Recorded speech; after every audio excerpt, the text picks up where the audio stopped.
오늘도 하나님의 은혜를 사모하며 이 자리에 나오신 모든 분들을 환영합니다. 사모하는 자에게 더 풍족함, 만족을 주시고 줄인 영혼에게 좋은 것으로 채워주시는 하나님의 은혜로 덧입는 오늘 새벽 예배 되기를 주님의 이름으로 축원드립니다. 다 같이 사도신경으로 우리의 신앙을 하나님께 고백하도록 하겠습니다. 함께 고백하겠습니다. 전능하사 천지를 만드신 하나님 아버지를 내가 믿사오며 그 외아들 우리 주 예수 그리스도를 믿사오니 이는 성령으로 잉태하사 동정녀 마리아에게 나시고 본디오 빌라도에게 고난을 받으사 십자가에 못 박혀 죽으시고 장사한 지 사흘 만에 죽은 자 가운데서 다시 살아나시며 하늘에 오르사 전능하신 하나님 우편에 앉아 계시다가 저리로서 산자와 죽은 자를 심판하러 오시리라. 성령을 믿사오며 거룩한 공회와 성도가 서로 교통하는 것과 죄를 사하여 주시는 것과 몸이 다시 사는 것과 영원히 사는 것을 믿사옵나이다. 아멘. 찬송가 337장 함께 찬양하겠습니다.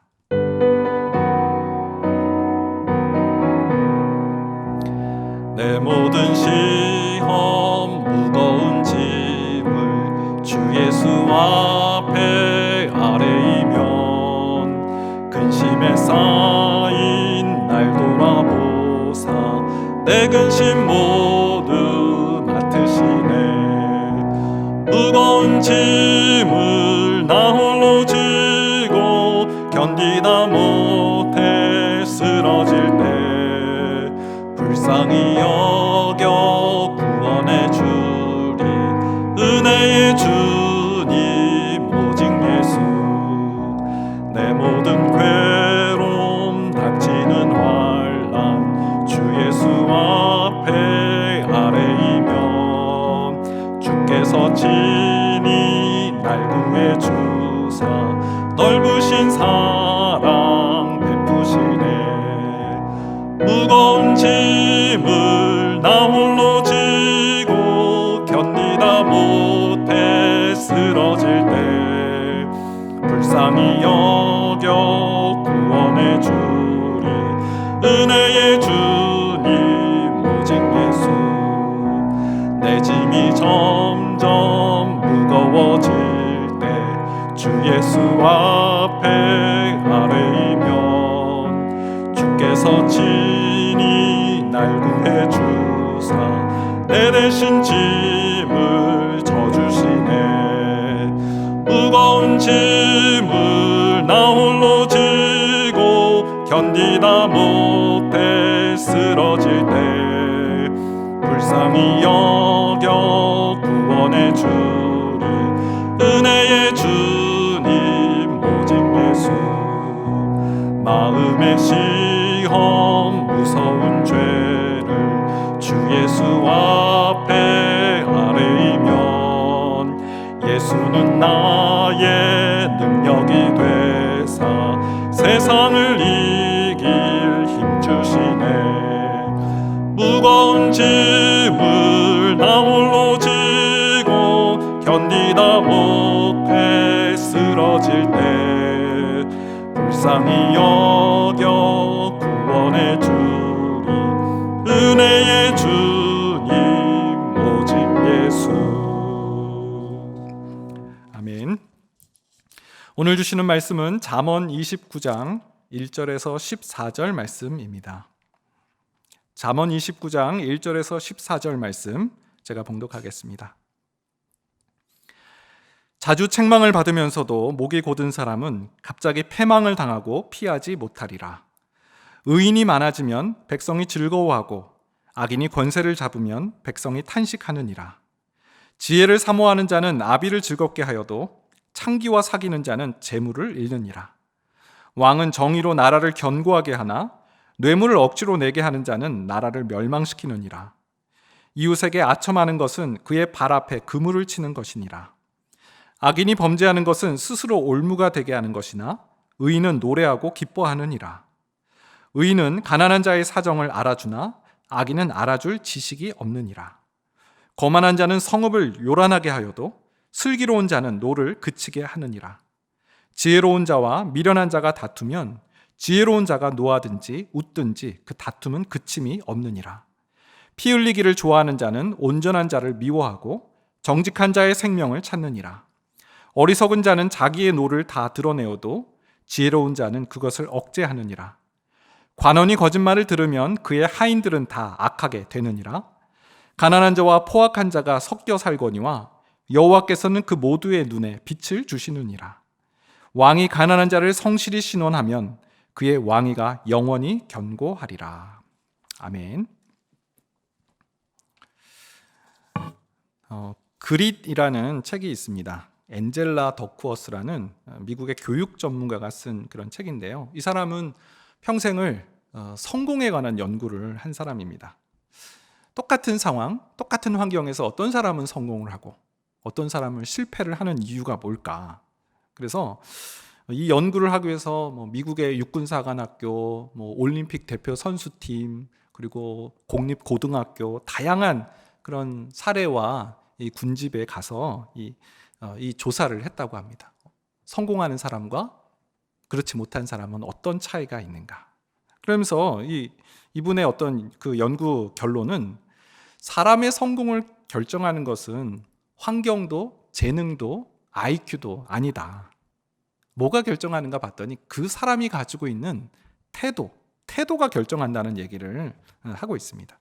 끝까지 포기하지 않고 밀어붙이는 그 열정적인 태도가, 그 태도를 가진 사람이 성공할 비율이 높다라는 그런 연구였습니다. 태도가 중요하다라는 대목이 눈에 확 들어왔습니다. 오늘 잠언 29장도 태도의 중요성에 관한 그런 말씀입니다. 우리에게 정말 하루에도 어떤 상황들이 너무나 다양하잖아요. 수많은 상황들이 있습니다. 그런 상황에 직면했을 때, 처했을 때 어떤 태도를 취하는 것이 지혜로운 것인지, 이 태도에 관한 지혜로운 태도에 관한 세 가지 포인트를 가지고 말씀의 은혜를 나누고자 합니다. 첫 번째는 책망을 받았을 때의 태도입니다. 책망을 받았을 때는 어떻게 또 태도를 취해야 될지, 어떤 행동을 해야 될지 말씀을 통해서 보겠습니다. 여러분, 누군가가 나의 행동을 지적하고 나에 대해서 뭐라고 그렇게 고쳐야 된다라는 그런 말을 들었을 때 어떻게 반응을 하십니까? 아마도 두 가지 태도, 두 가지 반응이 있을 것입니다. 첫 번째는 겸허하게 수용하는 겁니다. 제가 미처 몰랐습니다. 알려주셔서 감사합니다. 이렇게 적극적으로 수용하는 태도가 있겠죠. 또 반대의 경우도 있습니다. 책망을 들어도 뭐 그런 걸 가지고 그러냐, 너는 얼마나 대단하냐라는 식으로 전혀 자기의 태도를 바꾸지 않는 고집스러운 태도를 가진 사람도 있습니다. 오늘 본문은 이 중에 후자에 관해서 고집스럽게 태도를 고치지 않는, 책망을 받아도 그 고치지 않는 사람에 관한 그런 말씀이에요. 자주 책망을 29장 1절인데요. 자주 책망을 받으면서도 목이 곧은 사람은 갑자기 패망을 당하고 피하지 못하리라. 자주 책망을 받지만 계속 책망을 받아요. 그럼에도 바뀌지 않는 사람, 성경은 이 사람을 목이 곧은 사람이다 라고 표현합니다. 원어 성경으로 한번 찾아봤어요. 목이 곧다라는 말이 뭘까? 커샤라는 말이더라고요. 이 단어를 용례를 찾아보니까 출애굽기에 그 바로 왕에게 쓰였던 단어가 바로 이 커샤라는 단어였습니다. 출애굽기 7장 3절에 보니까 내가 바로의 마음을 완악하게 하고, 바로의 마음을 완악하게 하고에 쓰였던 단어 커샤입니다. 그러니까 목이 곧음은 결국 완악함이라는 뜻이죠. 하나님께서 모세를 통해서 바로를 계속 책망하셨죠. 이스라엘 백성을 보내라고 10번에 걸친 그런 경고와 심판이 있었습니다. 그럼에도 돌이키지 않은 목이 곧음, 완악함. 우린 바로의 모습을 보면서 이 완악함이 뭔지를 알게 됩니다. 그런데요, 이 목이 곧음은 바로에게만 해당되는 말이 아닙니다. 성경의 이 용례 커시아라는 단어가 놀랍게도 이스라엘 백성들을 향해서도 이 단어를 하나님께서 쓰셨어요. 예레미야 7장 26절인데요. 너희가 나에게 순종하지 아니하며 귀를 기울이지 아니하고 목을 굳게 하여 너희 조상들보다 악을 더 행하였느니라. 예레미야 말씀이니까요. 당시 이제 바벨론 심판을 앞두고 있는 그런 때입니다. 하나님께서 우상 숭배에 빠져 있는 이스라엘을 너무나 안타깝게 여기셔서 계속해서 책망하셨어요. 예레미야 선지자를 보내시기도 하시고 이사야 선지자를 보내기도 하시고 수많은 선지자를 보내서 돌아와라 계속 책망하셨어요. 그럼에도 이스라엘은 고집스럽게 목이 곧은 백성, 결국 하나님의 심판, 패망을 경험하고 말았다라는 것이죠. 여러분, 우리 책망을 받았을 때 그럼 어떻게 해야 될까요? 책망을 받을 때 우리는 어떻게 그것을 잘 수용하고 돌이킬 수 있을까요? 책망을 잘 이해하는 것이 중요합니다. 책망을 들었을 때 하나님의 말씀을 보면서 혹은 누군가의 그 입에서 나오는 어떤 책망을 들었을 때 감정의 상함으로 받지 않고 기쁘게 받는 것이 중요합니다. 성경은요, 이 책망의 순기능, 책망이 가지고 있는 유익함에 대해서 여러 차례 말씀하고 있어요. 잠언만 보더라도요, 잠언 25장 10여 절에 보니까 슬기로운 자의 책망은 청종하는 귀에 금고리와 정금 장식이니라. 책망을 잘 듣는 자, 청종하는 자는 그것을 금고리를 받는 것이고 정금 장식을 받는 것이다. 또 6장 23절에 보면 대저 명령은 등불이요 법은 빛이요 훈계의 책망은 곧 생명의 길이니라. 책망을 가리켜서 생명의 길로 묘사하고 있어요. 책망은 이렇게 좋은 거죠. 오히려 우리는 책망을 사모해야 됩니다. 여러분, 성경을 보시길 바랍니다. 슬기로운 자의 책망은 금고리, 정금 장식이라고 하셨고요. 하나님의 책망은, 하나님이 우리에게 하시는 책망은 생명의 길입니다. 오늘도 하나님께서 이 새벽 예배를 통해서, 말씀을 통해서 우리를 책망하시는 소리를 우리가 들었으면 좋겠어요. 하나님께서 우리로 하여금 그 길로 가지 마라, 돌아와라 라는 이 하나님의 책망, 하나님이 우리를 부르시는 소리를 듣고 돌이키게 되면 생명의 길로 돌아올 수 있는 줄 믿습니다. 두 번째 태도, 공동체를 위한 태도에 대해서 한번 살펴보겠습니다.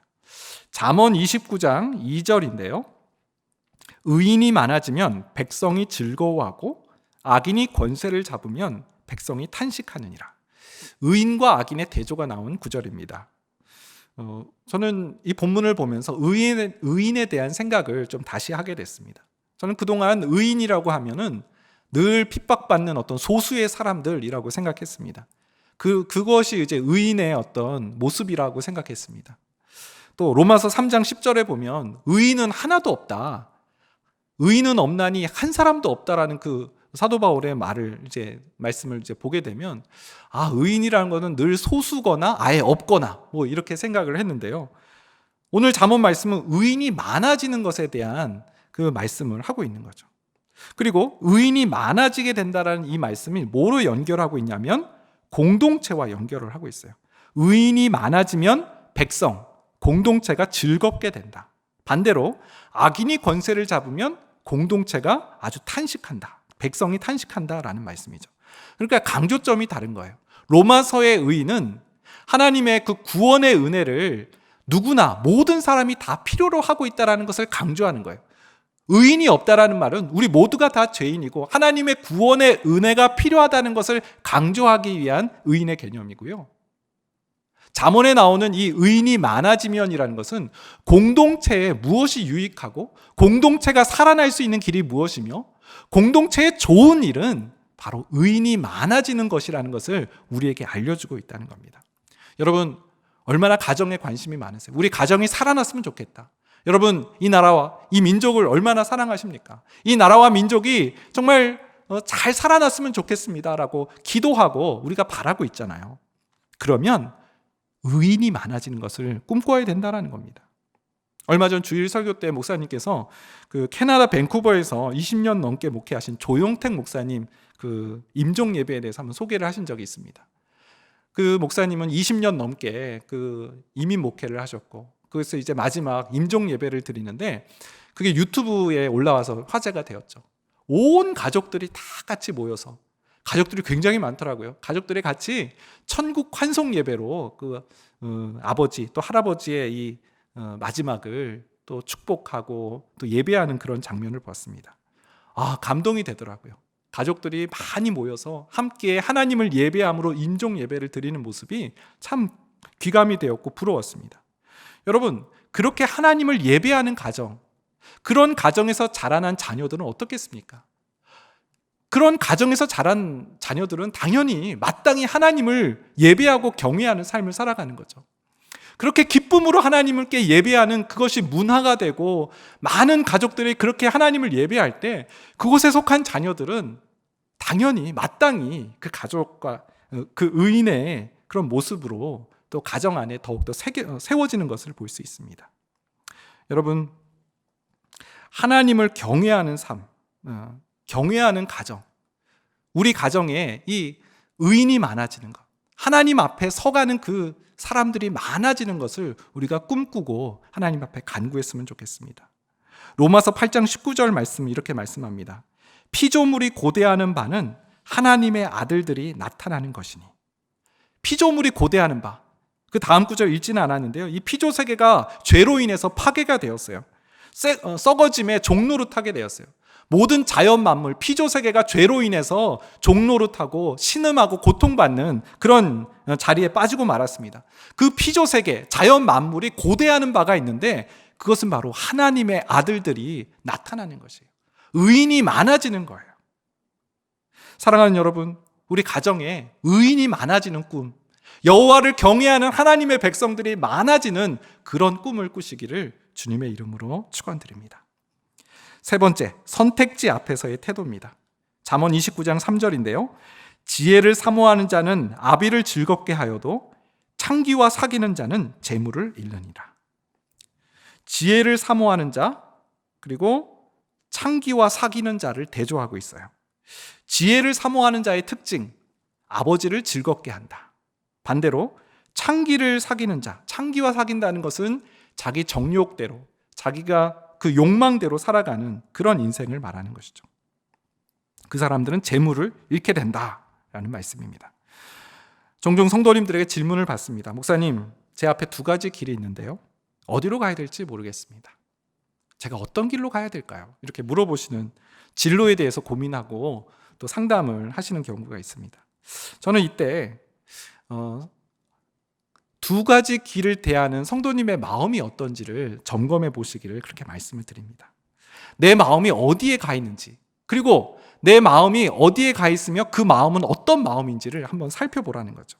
만일 내 야망을 채우고 내 정욕을 채우고 나를 기쁘게 하는 길이라면 그곳에는 하나님의 영광이 거하지 않다라는 거죠. 반대로 내가 비록 대가집을 하고 희생이 있다 할지라도 내가 그 길을 걸어가면 만군의 여호와 하나님께서 기뻐하시고 즐거워하시는 일이라면 주저하지 말고 그 길로 달려가야 된다라고 말씀드립니다.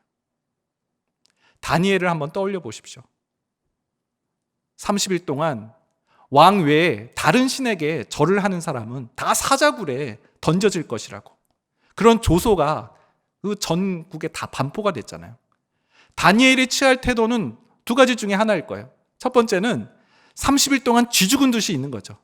왕에게 절을도 안 하고, 그렇다고 하나님 앞에도 절을 하지 않는, 기도하지 않는, 그냥 30일을 잘 그냥 버텨내고 참는 길. 다니엘은 그렇게 하지 않았어요. 이 두 가지 길 앞에서 하나님을 기쁘시게 하는 일, 아비를 즐겁게 하는 일로 나아갑니다. 전에 하던 대로 예루살렘을 향하여 창문을 열고 하루에 3번씩 무릎을 꿇고 하나님께 찬양하며 감사하며 기도했던 다니엘. 그는 아비를 즐겁게 하는 삶, 하나님, 여호와 하나님을 즐겁게 하는 삶을 추구하며 달려갔던 인생입니다. 오늘 하루도 참 수많은 선택, 그 기로 앞에 우리가 서 있습니다. 어떤 사람을 만날 때 어떻게 대해야 될까? 나에게 좀 좋은 그런 말을 하지 않고 나를 좀 마음 아프게 하는 사람 앞에 내가 어떻게 반응해야 될까? 좋게 반응할까? 나쁘게 반응할까? 우리는 선택을 해야 됩니다. 이때 나를 기쁘게 하는 것이 아니라 여호와 하나님을 기쁘시게 하는 그 길을 선택하며 하나님을 기쁘시게 하는 우리의 삶이 되기를 소망합니다. 오늘 말씀을 정리합니다. 태도가 중요하다고 말씀드렸죠. 첫 번째, 책망을 들었을 때의 태도. 그 책망을 소중히 여기라는 거죠. 책망은 아주 소중한 유익한 기능을 갖고 있습니다. 그럴 때 우리가 주님께 돌이킬 수 있고요, 하나님의 사람으로 온전히 서갈 수 있습니다. 두 번째, 내가 거한 공동체, 가정에 의인이 많아지는 꿈을 꾸라는 것입니다. 소망하라는 말씀입니다.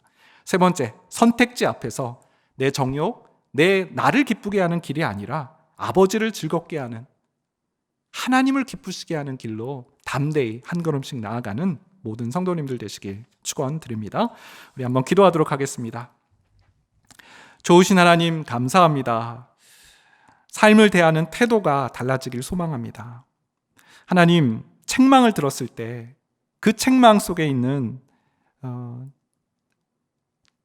우리가 고쳐야 될 것, 온전한 길로 나아가야 될 것들을 분별할 수 있는 지혜를 허락하여 주시고 즉각 순종할 수 있는, 돌이킬 수 있는 그런 용기와 결단도 허락하여 주시옵소서. 두 번째, 하나님, 우리 공동체, 우리 가정에 의인이 많아지는, 그래서 함께 주님을 예배하며 찬양하는 일들을 꿈꾸게 하여 주시옵고, 또 선택지 앞에 섰을 때 여호와 하나님을 기쁘시게 하는 삶을 뚜벅뚜벅 걸어갈 수 있는 다니엘과 같은 하나님의 백성이 될 수 있도록 인도하여 주시옵소서. 오늘 한날의 삶을 통해서 영광과 찬양을 받으실 주님을 찬양하오며 우리를 구원하신 예수님의 이름으로 기도합니다. 아멘. 네, 주신 말씀 기억하면서 우리 세 가지 기도 제목으로 함께 기도하도록 하겠습니다. 첫 번째, 책망을 받을 때 완악한 마음을 버리고 책망을 소중히 여기는 마음을 주옵소서. 두 번째, 의인이 많아지면 백성이 즐겁다라는 말씀처럼 우리 가정에 또 이 땅에 푸른 의의 나무가 가득한 그런 곳이 되게 하여 주옵소서. 또 세 번째, 두 가지 길 앞에서 자신의 욕구를 채우는 길이 아니라 아버지를 즐겁게 하는 길을 걷게 하여 주옵소서. 우리 이 기도 제목으로 함께 기도하며 나가겠습니다. 좋으신 하나님, 오늘 우리에게 또 하나님 귀한 말씀 허락해 주셔서